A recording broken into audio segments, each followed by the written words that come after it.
Hello everyone, welcome to SPC centre. This is Prashant Kumar. Friends, आज के इस वीडियो में मैं आप लोगों के साथ बीपीएससी की आगामी मुख्य परीक्षा को ध्यान में रखते हुए साइंस एंड टेक्नोलॉजी सेक्शन के बारे में कुछ महत्वपूर्ण चीज़ों को डिस्कस करूंगा। यानी आज का जो हमारा टॉपिक होगा वह GS paper 2 section 3 science and technology विज्ञान एवं प्रौद्योगिकी सेक्शन से संबंधित होगा। हमारा जो प्रीवियस वीडियो था वह बीपीएससी मुख्य परीक्षा के लिए एसे से संबंधित एक काफ़ी महत्वपूर्ण वीडियो था।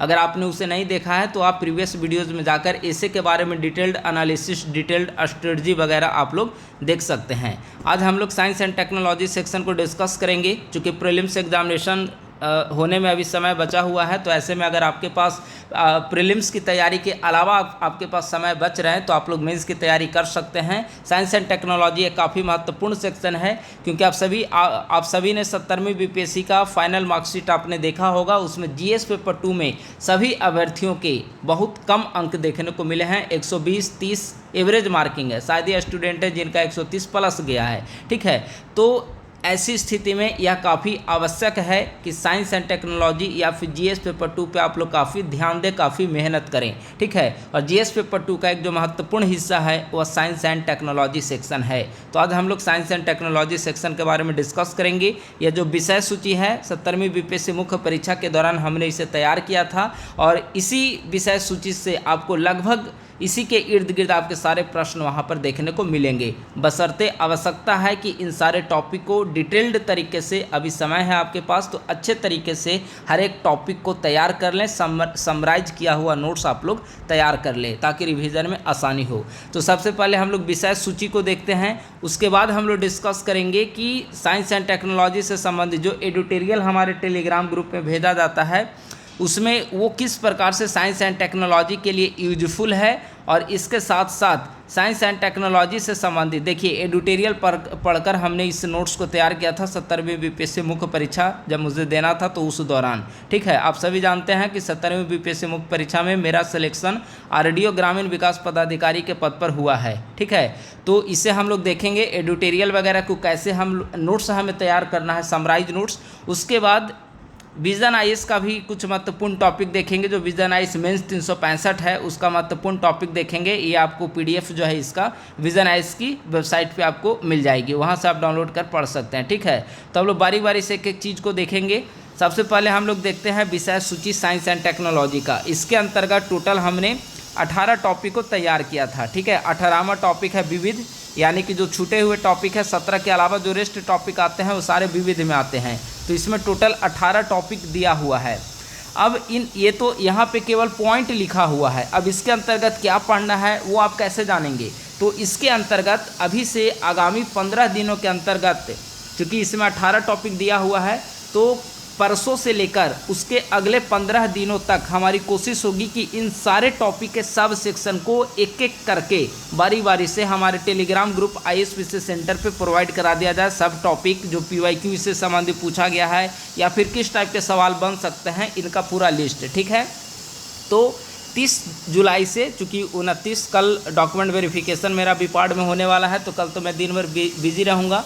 परसों से यानी कि 30 जुलाई से आगामी 15 दिनों तक, यानी कि कोशिश होगी कि लगभग 15 अगस्त तक इन सारे टॉपिक जो यहाँ पे 18 टॉपिक दिए हुए हैं, यहाँ पे विषय लिस्ट यानी कि सब्जेक्ट लिस्ट में इन 18 टॉपिक के अंतर्गत इसके सब सेक्शन क्या क्या महत्वपूर्ण सब सेक्शन को पढ़ना है, पीवाईक्यू में संबंधित क्या सवाल पूछे गए हैं और आगामी क्या सवाल इस टॉपिक से बन सकते हैं, इनका लिस्ट दे दिया जाएगा। आपका काम रहा कि सब सेक्शन के आधार पे पूरे टॉपिक को कंप्लीट करके समराइज नोट्स तैयार करें और इसको संक्षिप्त रूप में आप लोग प्रश्न को लिखने का प्रयास करें। ठीक है, कॉपी चेक करने की हमारे पास अभी कोई सुविधा नहीं है कि कॉपी चेक हो पाएगी, लेकिन हम इतना कर सकते हैं कि सारे का सब सेक्शन और पीवाईक्यू और संभावित प्रश्न का लिस्ट पर डे डेली एक एक टॉपिक के हिसाब से आगामी 15 दिनों तक या 18 दिनों तक 15 अगस्त तक सारे का सब टॉपिक प्रोवाइड करा दिया जाएगा हमारे टेलीग्राम ग्रुप @ISPC सेंटर पे। ठीक है, ये ऐसा सब्जेक्ट है जिसे आप प्रीलिम्स एग्जामिनेशन से पहले कंप्लीट कर सकते हैं, क्योंकि काफ़ी संक्षिप्त टॉपिक है। हिस्ट्री हो गया, साइंस एंड टेक्नोलॉजी हो गया,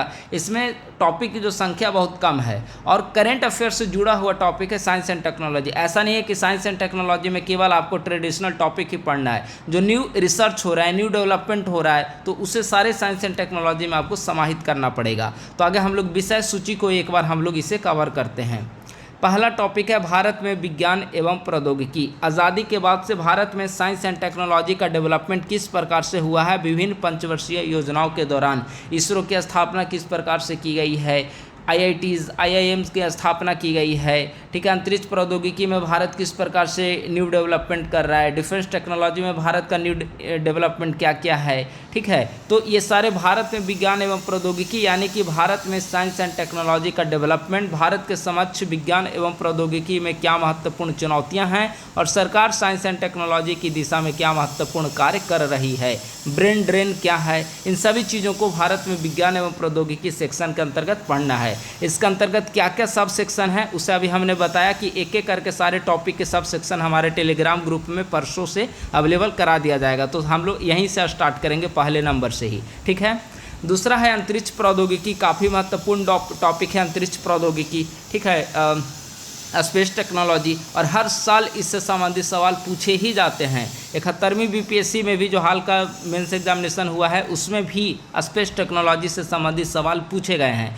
थोड़ा सा जो ये सेक्शन है साइंस एंड टेक्नोलॉजी का सेक्शन, इसमें मार्क्स कम भी मिलते हैं, ठीक है। और आप 71वीं मुख्य परीक्षा में जो सवाल पूछा गया है इस स्पेस टेक्नोलॉजी से संबंधित जो GSLV से जुड़ा हुआ टॉपिक था, काफ़ी प्रश्न काफ़ी पेचीदा रूप में पूछा गया था और ऐसे सवालों का आप जवाब बेहतर तरीके से तभी दे पाएंगे जब प्रश्न को 2 से 3 बार अच्छे तरीके से पढ़ेंगे और पढ़ने के बाद फॉर्मेटिंग तैयार करने की कैपेसिटी अगर आपके अंदर होगी तो इस टाइप के सवालों का आप फॉर्मेटिंग तैयार करके आंसर लिख पाएंगे, ठीक है। तो लेकिन सबसे पहले हम लोग स्पेस टेक्नोलॉजी को भी डिस्कस करेंगे। दूसरे दिन हमारा टॉपिक होगा स्पेस टेक्नोलॉजी। इसके अंतर्गत जो सारा सब सेक्शन है, PYQ क्या पूछा गया है, क्या संभावित सवाल हो सकते हैं, ये सारा बता दिया जाएगा, ठीक है। तीसरा टॉपिक है रक्षा प्रौद्योगिकी यानी कि डिफेंस टेक्नोलॉजी। अगला है भौम जल संकट, नैनो प्रौद्योगिकी, ठीक है, जलवायु परिवर्तन। चूँकि सारे का सब टॉपिक बता दिया जाएगा तो मैं केवल एक बार टॉपिक पढ़ के आगे बढ़ रहा हूँ, क्योंकि फिर उसी चीज़ को बार बार दोहराना मुझे लगता है समय की बर्बादी होगी। तो आप लोग हमारे टेलीग्राम ग्रुप को आप लोग ज्वाइन कर लेंगे, वहाँ पर एक एक टॉपिक का सब टॉपिक पर डे के हिसाब से आपको प्रोवाइड करा दिया जाएगा, ठीक है। और आप अगर चाहें तो एक एक टॉपिक के हिसाब से पूरा साइंस एंड टेक्नोलॉजी उसको कवर करते चल सकते हैं अगर आपके पास समय मिलता हो PT पढ़ने के बाद तो, ठीक है।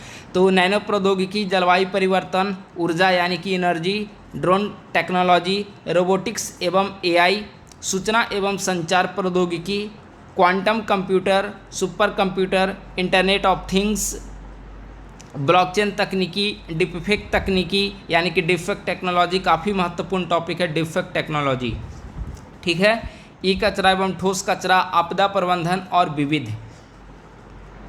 विविध में वैसे टॉपिक जो छूट गया हो जैसे प्रदूषण, पॉल्यूशन का टॉपिक हो गया, बिग डाटा का टॉपिक हो गया, ठीक है। ये सारा जो है इसमें 3D प्रिंटिंग हो गया, ये सारा विविध में आप लोग रख सकते हैं। यानी कि ऊपर में जो टॉपिक छूट गया है उससे जो बचा हुआ टॉपिक है वो सारे विविध में आपको मिलेंगे। तो डेली के हिसाब से एक एक टॉपिक आपको दिया जाएगा टेलीग्राम ग्रुप पे परसों से, और आपका काम रहा कि अगर आप लोग साइंस एंड टेक्नोलॉजी को अभी कंप्लीट कर रहे हैं तो एक एक करके सारे टॉपिक को कंप्लीट कर सकते हैं। अगर अभी आपके पास PT के अलावा आपके पास समय नहीं मिल पा रहा हो तो ज़बरदस्ती आप लोग मेंस का भी मत पढ़िए। अगर आपको लग रहा हो कि PT की तैयारी अच्छी नहीं हो पाई है तो PT पर ही ज़्यादा फोकस करिए, क्योंकि मेंस की तैयारी का लाभ आपको तभी मिलेगा जब आप प्रीलिम्स क्वालिफाई कर जाएंगे। अगर आपको लगता है कि प्रीलिम्स की तैयारी भरपूर हो चुकी है, अब मेंस की तरफ बढ़ना है, तो मेंस के लिए या तो आप ऐसे पर काम करिए या फिर साइंस एंड टेक्नोलॉजी पे वर्क कर सकते हैं। तो साइंस एंड टेक्नोलॉजी अगर आप वर्क करना चाह रहे हैं तो एक एक करके जो टॉपिक का सब सेक्शन सब टॉपिक बताया जाएगा उसके हिसाब से डेली एक एक टॉपिक आप लोग कंप्लीट कर सकते हैं, ठीक है। तो ये हो गया 18 टॉपिक साइंस एंड टेक्नोलॉजी के अंतर्गत। अब सवाल है कि इस पे आप लोग सोर्स कहाँ से क्या एकत्रित करें, ठीक है। आपका स्रोत, पढ़ने का स्रोत क्या होना चाहिए।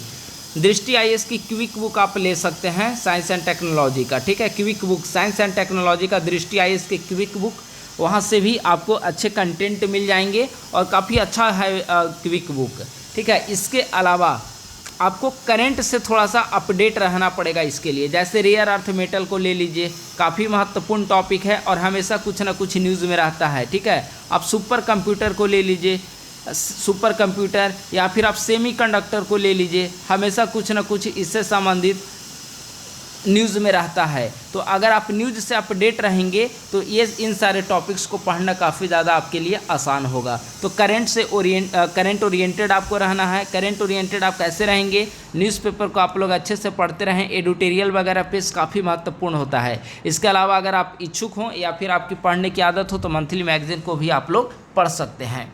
क्विक बुक हो गया और करंट ओरिएंटेड सेक्शन हो गया। इसके अलावा हमारे यूट्यूब चैनल पे कुछ मॉडल आंसर भी आपको प्रोवाइड किया जाएगा प्रीलिम्स एग्जामिनेशन के बाद से, तो उसे भी आप लोग फॉलो करके कंप्लीट कर सकते हैं। ठीक है। प्लस में विज़न IAS की मेंस 365, विज़न IAS मेंस 365, इसे हम लोग इसी वीडियो में डिस्कस भी करेंगे। विज़न IAS मेंस 365 भी काफ़ी महत्वपूर्ण मैगजीन है। इसमें आपको ऑलमोस्ट इंपॉर्टेंट टॉपिक आपको विज़न IAS मेंस 365 में मिल जाएगा। क्विक बुक आप नहीं भी लेंगे तो इससे आपका विज़न IAS मेंस 365 से काम हो जाएगा। ठीक है। तो बुक में इन दो में से कोई एक को ही सोर्स बनाइए, नहीं कि सारे बुक को आप पढ़ने में अपना समय बर्बाद कर दें। ठीक है। आप विज़न IAS PT 365 को पढ़ सकते हैं। ठीक है। या फिर दृष्टि का क्विक बुक, तो विज़न IAS को आप अच्छे से कंप्लीट कर लें।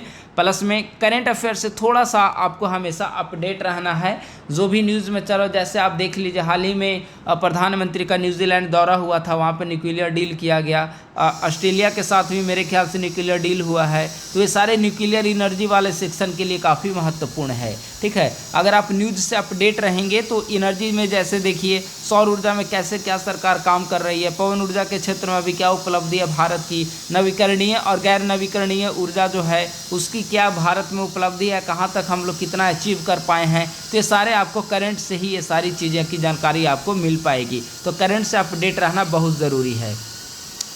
इससे हम लोग देखें थोड़ा सा एडिटोरियल को हम लोग देखिए कि किस प्रकार से एडिटोरियल का सवाल जो है आपके लिए काफ़ी कारगर साबित होगा। ये हिंदुस्तान न्यूज़पेपर का आर्टिकल है, छीनने से ज़्यादा देने जा रहा है AI, यानी कि नुकसान से ज़्यादा हमारे लिए लाभकारी होने वाला है आर्टिफिशियल इंटेलिजेंस, यानी कि कृत्रिम बुद्धिमत्ता। तो कैसे, यहाँ पे आपको डेटा के साथ बताया हुआ है। ठीक है। विश्व आर्थिक मंच की फ्यूचर ऑफ जॉब्स रिपोर्ट 2025 के अनुसार, यानी कि WEF की रिपोर्ट के अनुसार 2030 तक AI और उससे संबंधित प्रौद्योगिकी के कारण दुनिया भर में लगभग 9.2 करोड़ नौकरियों के खत्म होने और लगभग 17 करोड़ नई नौकरियों के सृजन होने की संभावना है। यानी कि 9 करोड़ खत्म होगी और 17 करोड़ सृजित होगी, तब तो हमारे यहाँ सरप्लस हो गया जॉब का। ठीक है। तो ये सब सारे जो डेटा है, अगर ऐसा मान लेते हैं कि AI से संबंधित कोई आपको ऐसे लिखने के लिए आ जाए तो आप ये डेटा WEF का आप बता सकते हैं वहाँ पे। ठीक है। या फिर आपको साइंस एंड टेक्नोलॉजी में कुछ इस तरह का लिखने के लिए आ जाए तो ये सारे जो डेटा है आपको न्यूज़पेपर एडिटोरियल से ही मिल पाएगा। और ये सारे एडिटोरियल इस टाइप के हमारे टेलीग्राम ग्रुप @IASPC सेंटर में आपको डेली बेसिस पे वहाँ पे भेजा जाता है। आप वहाँ से एकत्रित कलेक्ट करके आप लोग उसे पढ़ सकते हैं। ठीक है। ये सारे महत्वपूर्ण आपको डेटा यहाँ से आपको देखने को मिल जाएंगे। तो इसके लिए बहुत ज़रूरी है कि आप लोग करंट से अपडेटेड रहें। जो भी महत्वपूर्ण एडिटोरियल वगैरह ग्रुप में भेजा जा रहा हो, जो महत्वपूर्ण एडिटोरियल रहता है उसे ही ग्रुप पे भेजा जाता है। अब आपका काम, आपकी जिम्मेवारी है कि उन सारे एडिटोरियल को बेहतर तरीके से पढ़कर आप लोग कंप्लीट करें। ठीक है। तो इस टाइप का एडिटोरियल आपको ग्रुप में मिल जाएगा हमारे टेलीग्राम ग्रुप में। दुर्लभ खनिज और साझा हित, देखिए कितना इंपॉर्टेंट आर्टिकल है। रेयर अर्थ मेटल को लेकर यह आर्टिकल है। ठीक है। यहाँ पे सारा दिया गया है कि भारत के लिए रेयर अर्थ मेटल कौन कौन सा है, रेयर अर्थ मेटल होता क्या है। ठीक है। कौन कौन से देश रेयर अर्थ मेटल में, देखिए यहाँ पे दिया गया है दुर्लभ खनिज क्या है। ये सब अगर आप पढ़ लेंगे तो कहीं अतिरिक्त आपको सर्च करने की आवश्यकता नहीं पड़ेगी। एक शॉर्ट नोट्स जो है तैयार करने के लिए कंटेंट न्यूज़पेपर में भरपूर दिया हुआ रहता है और आपकी तैयारी का लगभग 50% जो हिस्सा है वह न्यूज़पेपर और करंट अफेयर का मैगजीन आपकी लगभग 50% तैयारी कंप्लीट कर देता है। ठीक है। तो रेयर अर्थ मेटल क्या है, यहाँ पे पूरा डेटा दिया गया। भारत सरकार रेयर अर्थ मेटल को लेकर क्या कर रही है, भारत में कहाँ पर इसकी अपॉर्चुनिटीज़ है, कहाँ पे संभावना है। रेयर अर्थ मेटल को लेकर एक कॉरिडोर बनाने की चर्चा बजट में की गई है, तो कौन कौन से राज्य उसमें जुड़ेंगे। इन सभी ये सारे जो चीज़ें हैं आपको में क्या क्या चुनौतियाँ हैं, क्या क्या संभावनाएँ हैं भारत में, ये सारे जो पॉइंट हैं आपको आर्टिकल के माध्यम से ही मिल पाएगा, न्यूज़पेपर के माध्यम से ही मिल पाएगा। इसीलिए कहा जाता है कि आपकी तैयारी का जो सबसे महत्वपूर्ण मित्र जो है वह न्यूज़पेपर आर्टिकल होता है। ठीक है, जल संरक्षण में जवाबदेही की ज़रूरत, जल संरक्षण यानी कि भौम जल संकट में आपके लिए यह टॉपिक महत्वपूर्ण है। इतना ही नहीं, ऐसे के लिए भी इस टाइप का टॉपिक महत्वपूर्ण होता है। ऐसे क्या है, जितना आप विस्तृत रूप से आप जीएस का अध्ययन करेंगे ऐसे उतना ही आप शानदार लिख पाएंगे, ऐसे में फ्लो उतना ही बेहतर बन पाएगा। ठीक है, तो ये इन सारे चीज़ों का जब आप अध्ययन करेंगे तो जीएस के साथ साथ ऐसे का भी सेक्शन आपका कंप्लीट होगा।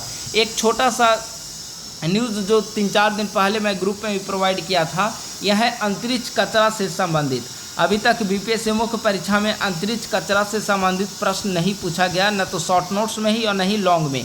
देखिए, अब चूंकि शॉर्ट नोट्स पूछा जाता है बीपीएससी मुख्य परीक्षा में, तो इसीलिए ज़रूरी है कि आप सारे टॉपिक का अध्ययन करें। ऐसा नहीं कि 4-5 को सेलेक्ट करके स्टडी कर लेंगे तो आपका मेंस क्वालिफाई हो जाएगा, नहीं, सारे टॉपिक को आपको पढ़ना पड़ेगा। ये आपका अंतरिक्ष कचरा से संबंधित टॉपिक है, इतना महत्वपूर्ण इसके अंतर्गत कंटेंट दिया गया है, इतने महत्वपूर्ण कंटेंट दिया गया है कि इसको अगर आप समराइज कर लेंगे अच्छे तरीके से तो आप बेहतर एक शॉर्ट नोट्स आप इसी के आधार पर लिख सकते हैं अंतरिक्ष कचरा से संबंधित। ठीक है, तो ज़रूरी है कि आप न्यूज़पेपर को पढ़ते रहें। अंतरिक्ष कचरे में सबसे ज़्यादा योगदान जो है हमारे सुपर पावर अमेरिका, रशिया और चाइना का है। ठीक है, सारे इसमें आपको महत्वपूर्ण कंटेंट मिल जाएंगे। अंतरिक्ष कचरे को लेकर क्या चुनौतियां हैं, अंतरिक्ष कचरे को कैसे दूर किया जा सकता है, कौन सा देश क्या काम कर रहा है, ये सारे आपको यहाँ पर आपको इसका डेटा जो है, इसका ब्यौरा यहाँ पर आपको देखने को मिल जाएगा। तो ये आपकी जिम्मेवारी है कि इन सारे टॉपिक्स को कंप्लीट करके आप लोग एक बेहतर संक्षिप्त में शॉर्ट नोट्स तैयार करें। इसकी एक झलक हम लोग देखते हैं शॉर्ट नोट्स आपको कैसे क्या तैयार करना है। ये एडिटोरियल का है, 2-3 एडिटोरियल को मिलाकर ये नोट्स बनाया गया था 70वीं मुख्य परीक्षा से के आसपास की ये मेरे ख्याल से आर्टिकल होगी। ठीक है, विज्ञान महाशक्ति बनने की ओर अग्रसर भारत, एक काफ़ी महत्वपूर्ण टॉपिक है कि भारत किस प्रकार से साइंस के क्षेत्र में एक महाशक्ति के रूप में उभर रहा है। ठीक है, तो ये आर्टिकल पढ़ने के बाद उसके जो महत्वपूर्ण पॉइंट था उन सारे पॉइंट को यहाँ पर लिख दिया गया है। हाल ही में ब्रिटिश साइंस जर्नल नेचर ने भारत में विज्ञान महाशक्ति बनने की क्षमता की बात कही है। आर्टिकल पब्लिश हुआ how India can become a science power house, और इसके अंतर्गत यह भरोसा जताया कि हाल के दिनों में भारत सरकार के द्वारा जो महत्वपूर्ण कार्य साइंस एंड टेक्नोलॉजी के क्षेत्र में भारत में किए जा रहे हैं और जो भी रिसर्च के महत्वपूर्ण कार्य किए जा रहे हैं, उससे पूरी संभावना है कि आने वाले समय में भारत साइंस के क्षेत्र में एक महत्वपूर्ण सुपर पावर के रूप में हमें देखने को मिलेगा। कैसे, तो यहाँ पर सारे महत्वपूर्ण कार्य भी बताए गए हैं कि कैसे क्या सरकार कार्य कर रही है। अनुसंधान रिसर्च फाउंडेशन की नींव रखी गई है। रिसर्च एंड डेवलपमेंट के लिए 1 लाख करोड़ रुपए की कोष की शुरुआत की गई है अनुसंधान नेशनल रिसर्च फाउंडेशन के माध्यम से। 2023 में इसकी शुरुआत की गई थी। ठीक है, यूनिवर्सिटीज़ की संख्या में लगातार वृद्धि हो रही है। आदित्य L1 को लॉन्च किया गया। चंद्रयान 1, चंद्रयान 2, चंद्रयान 3, मंगलयान 1, मंगलयान 2, शुक्रयान की चर्चा हो रही है, समुद्रयान की चर्चा हो रही है। ये सारे भारत की साइंस के क्षेत्र में बढ़ते सुपर पावर को, बढ़ती धमक को दर्शाता है। ठीक है, हाल ही में ऑस्ट्रेलियाई सामरिक नीति संस्थान ने भारत को 64 प्रौद्योगिकी में से 45 में शीर्ष 5 देशों में स्थान दिया है। ठीक है, तो ये सारे डेटा जो है आपको न्यूज़पेपर के माध्यम से मिलेगा और वहाँ से पॉइंट वाइज करके आपको इसको एक समरी नोट्स के रूप में तैयार कर लेना है। ठीक है, तो ये हो गया कि भारत एक साइंस के क्षेत्र में सुपर पावर कैसे बढ़ रहा है। जैसे देखिए, तीसरा सबसे बड़ा स्टार्टअप सेंटर है। स्पेस के क्षेत्र में महत्वपूर्ण उपलब्धि, एआई के क्षेत्र में सरकार क्या काम कर रही है, AI for all mission, India AI mission. ठीक है, भाषिनी ऐप अनुवाद टूल है। ग्लोबल इनोवेशन रैंकिंग में भारत के स्थान में वृद्धि देखने को मिली है। ठीक है, अब इसके अलावा महत्वपूर्ण चुनौतियां क्या है साइंस के क्षेत्र में, तो निजी क्षेत्र की कम भूमिका देखने को मिल रही है। USA में निजी क्षेत्र की भूमिका लगभग 10% है, चाइना में लगभग 16% है और भारत में 50% से ज़्यादा सरकारी संस्थाएं ही भारत में वहन करती है। USA में सरकारी संस्था सिर्फ 10% हिस्सेदारी है, चाइना में सिर्फ 16% हिस्सेदारी है और भारत में सरकार की हिस्सेदारी लगभग 50% से ज़्यादा है, एकदम अपोजिट। ठीक है, तो इस टाइप की महत्वपूर्ण चुनौतियाँ, फंड की कमी है, यहाँ पे रिसर्च एंड डेवलपमेंट नहीं हो पाता है, तो ये सारे ब्रेन ड्रेन की स्थिति है। तो ये सारे टॉपिक आपको कहाँ से मिल पाएगा, न्यूज़पेपर आर्टिकल के माध्यम से ही मिल पाएगा और इससे बेहतर कंटेंट भी आपको कहीं नहीं मिल पाएगा अगर बेहतर तरीके से न्यूज़पेपर आप लोग पढ़ते हैं तो। ठीक है, इसके अलावा इसका एक कंटेंट हमने बताया कि विजन आइस वेबसाइट पर अवेलेबल है। देखिए वहाँ पे 2 तरीके का मेंस 365 अवेलेबल है।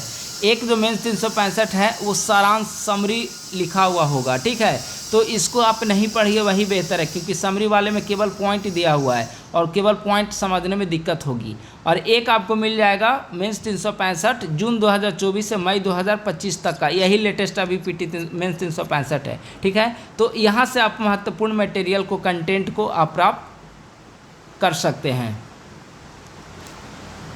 जैसे इंटरनेट ऑफ थिंग्स हो गया, है ना, रोबोटिक टेक्नोलॉजी काफ़ी महत्वपूर्ण है, ब्लॉकचेन टेक्नोलॉजी महत्वपूर्ण है, एआई का जो टॉपिक है वो महत्वपूर्ण है, एआई का एग्रीकल्चर में क्या रोल है, गवर्नेंस में क्या रोल है, हेल्थ में क्या रोल है, ठीक है, defect technology, big data, super computer, 3D printing, 4D printing, ये सारे जो टॉपिक है काफ़ी महत्वपूर्ण है। तो इसका PDF भी मैं अपने टेलीग्राम ग्रुप पे आपको प्रोवाइड करा दूंगा, और वहाँ से टेलीग्राम ग्रुप से जो भी आपको, जैसे यहाँ पे बायोटेक्नोलॉजी दिया हुआ है, तो जब चूँकि हमने अभी आपको ऊपर में बताया कि पर डे के हिसाब से आपको कुछ टॉपिक्स टेलीग्राम ग्रुप पे सब टॉपिक के साथ दिया जाएगा, PYQ के साथ। आपकी जिम्मेवारी है कि उसको बेहतर तरीके से कंटेंट को कलेक्ट करके पढ़ें। तो जब बायोटेक्नोलॉजी आपको टॉपिक दिया जाएगा तो यहाँ पे भी आपको बायोटेक्नोलॉजी दिया हुआ है, इसके अंतर्गत कुछ महत्वपूर्ण यहाँ पर दिया हुआ चीज़ें पढ़ने के लिए। तो आप लोग जब बायोटेक्नोलॉजी दिया जाएगा तो आप लोग यहाँ से बायोटेक्नोलॉजी का ये सारे जो सेक्शन आप लोग पढ़ सकते हैं। ये हो गया नैनो टेक्नोलॉजी एग्रीकल्चर में कैसे हेल्पफुल है, हेल्थ के सेक्टर में कैसे नैनो टेक्नोलॉजी हेल्पफुल है, ठीक है। तो ये सारे कंटेंट आप लोग यहाँ से प्राप्त कर सकते हैं। इसके अलावा अंतरिक्ष स्पेस के क्षेत्र में देखिए कितने महत्वपूर्ण टॉपिक दिया हुआ है। अंतरिक्ष क्षेत्र में निजीकरण कितना महत्वपूर्ण टॉपिक है। एक्सोम 4 मिशन, भारतीय अंतरिक्ष स्टेशन, इससे क्या लाभ होंगे, क्या हानियां होंगी, ये सारे आपको यहीं से आपको कंटेंट मिल पाएगा। तो आप लोग इसको वेबसाइट पे जाइए, विजन आइस का, विजन आइस मेंस 365 इन हिंदी PDF आप लोग सर्च करिए, PDF आपको मिल जाएगा, और इसको डाउनलोड करके आप लोग पढ़ने की कोशिश करें। अगर आप बुक नहीं भी पढ़ते हैं तो काम आपका चल जाएगा, लेकिन बुक के जगह पे आप इसे पढ़ सकते हैं। दृष्टि आइस क्विक बुक हमने बताया, अगर आप उसे नहीं ले पा रहे हो तो क्विक बुक के बजाय आप लोग साइंस एंड टेक्नोलॉजी के लिए यही विजन आइस मेंस 365 को आप लोग डाउनलोड करके इसे पढ़ सकते हैं, ठीक है। और बाकी इसका कुछ मॉडल आंसर भी आने वाले कुछ दिनों में अवेलेबल करा दिया जाएगा हमारे यूट्यूब चैनल पे। तो बस आज की वीडियो में इतना ही, लेकिन आप लोग ध्यान रखेंगे कि ये जो सारांश वाला जो टॉपिक है उसे आप लोग पढ़ने की कोशिश ना करिए। हाँ, इसको तभी आप पढ़िए जब आप डिटेल्ड में एक बार टॉपिक को पढ़ लें, क्योंकि ये सारांश वाले में आपको ज़्यादातर शॉर्ट नोट्स ही वहाँ पे केवल पॉइंट वाइज फॉर्मेट में आपको देखने को मिलेगा, ठीक है। तो आप लोग डाउनलोड करके बाकी उसे देख भी सकते हैं। तो ये हो गया साइंस एंड टेक्नोलॉजी से संबंधित। अब परसों से हम लोग एक एक टॉपिक को करके टेलीग्राम ग्रुप में इसे सब टॉपिक के साथ प्रोवाइड करेंगे, और आप लोग उसे डेली बेसिस पे कंप्लीट करते चलेंगे। तो बस आज के वीडियो में इतना ही। अगर आप लोग नए हैं तो यूट्यूब चैनल को सब्सक्राइब कर लेंगे, और हमारे टेलीग्राम ग्रुप @ISPC सेंटर को ज़रूर ज्वाइन कर लेंगे। थैंक यू सो मच, बहुत बहुत धन्यवाद।